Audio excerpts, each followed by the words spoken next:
தற்போதைய அண்மை செய்தியை பார்த்துக் கொண்டிருக்கிறோம். அஇஅதிமுக பொதுக்குழுவுக்கு தடை குறித்து விசாரிக்க சென்னை உயர்நீதிமன்றம் மறுப்பு தெரிவித்திருக்கிறது. தொடர்பான கூடுதல் விவரங்களோடு இணைகிறார் எமது நீதிமன்ற செய்தியாளர் மதன்.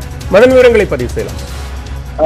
கடந்த 23ஆம் தேதி சென்னை மாநகரத்தில் அதிமுக பொதுக்குழு கூட்டம் நடைபெற்றது. இந்த கூட்டத்தில் ஏற்கனவே நிறைவேற்றப்பட்ட 23 தீர்மானங்கள் தவிர புதிய முடிவுகள் எடுக்க தடை கேட்டு பொதுக்குழு உறுப்பினர் சண்முகம் சென்னை உயர்நீதிமன்றத்தில் வழக்கு தொடர்ந்தார். இந்த வழக்கை விசாரித்த தனி நீதிபதி கிருஷ்ணன் ராமசாமி பொதுக்குழு என்ன நடக்கப் போகிறது என்பதை இந்த நீதிமன்றம் யூகித்து முன்கூட்டியே உத்தரவு பிறப்பிக்க முடியாது என்று தெரிவித்து அந்த பொதுக்குழு நடத்த அனுமதி வழங்கி உத்தரவிட்டார். இந்த உத்தரவை எடுத்து சண்முகம் சார்பில் தொடரப்பட்ட மேல்முறையீட்டு வழக்கை நீதிபதிகள் துரைசாமி மற்றும் சுந்தர் மோகன் அமர்வு விசாரித்தது. அனைத்து வாதனையும் கேட்ட நீதிபதிகள் திட்டமிட்டபடி பொதுக்குழு நடத்தலாம், அதில் 23 தீர்மானங்கள் மட்டும் நிறைவேற்றலாம், மற்ற விவகாரம் குறித்து விவாதிக்கலாமே தவிர எந்த முடிவும் எடுக்கக்கூடாது என்று உத்தரவு பிறப்பித்தார்கள்.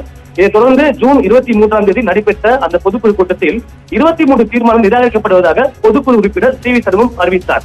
மேலும் நிரந்தர அவைத் தலைவராக தமிழ் மகன் ஹுசைனை நியமிக்கும் தீர்மானத்தை இணை ஒருங்கிணைப்பாளர் எடப்பாடி பழனிசாமி முன்மொழிந்தார். அதே போல அதை பொதுக்குழு உறுப்பினர்கள் ஜெயக்குமார் மற்றும் திண்டுக்கல் சீனிவாசன் ஆகியோர் வழிமொழிந்தார்கள். இதையடுத்து அடுத்த பொதுக்குழு கூட்டம் ஜூலை 11ஆம் தேதி நடைபெறும் என்றும் தமிழ் மகன் ஹுசைன் ஒரு அறிவிப்பு வெளியிட்டிருந்தார்.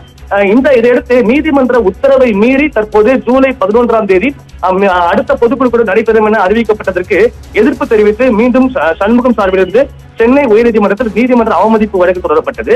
அந்த மனுவை பார்க்கும்போது உயர்நீதிமன்றம் அந்த உத்தரவை வேண்டுமென்றே அவமதித்த இணை ஒருங்கிணைப்பாளர் எடப்பாடி பழனிசாமி, முன்னாள் அமைச்சர்கள் சி.வி. சண்முகம், ஜெயக்குமார், திண்டுக்கல் சீனிவாசன், கே.பி. முனுசாமி, அவைத்தலைவராக நியமிக்கப்பட்டுள்ள தமிழ் மகன் ஹுசைன் ஆகியோரை நீதிமன்ற அவமதி சட்டத்தின் கீழ் தண்டிக்க வேண்டும் என்று கோரிக்கை வைத்துள்ளார்.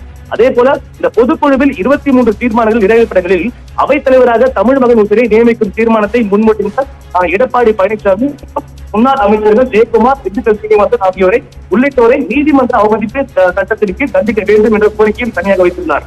மேலும் தமிழ் மகன் ஹுசைன் நியமிக்கப்பட்டது நீதிமன்ற அவமதிப்பாக உள்ள போது அடுத்த பொதுக்குழு கூட்டம் ஜூலை 11 நடைபெறும் என அவர் அறிவித்தது மன்னிக்க முடியாத செயலாகும் என்றும் தெரிவித்துள்ளார்.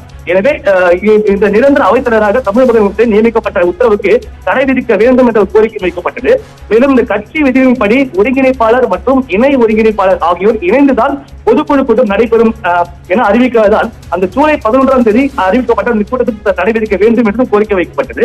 இந்த மனுவை நாளைய தினமே விசாரணை எடுத்துக்கொள்ள வேண்டும் என்று சண்முகம் தரப்பிலிருந்து இன்று நீதிபதிகள் துரைசாமி மற்றும் சந்திரமோகன் அமர்வில் ஒரு முறையீடு செய்யப்பட்டது. ஆனால் நீதிபதிகளை பொறுத்தவரைக்கும் ஜூலை 11ஆம் தேதி நடைபெற உள்ள அதிமுக பொதுக்குழு கூட்டத்திற்கு இடைக்கால தடை விதிக்க கோரிய மனுவை விசாரிக்க மறுத்துவிட்டார்கள்.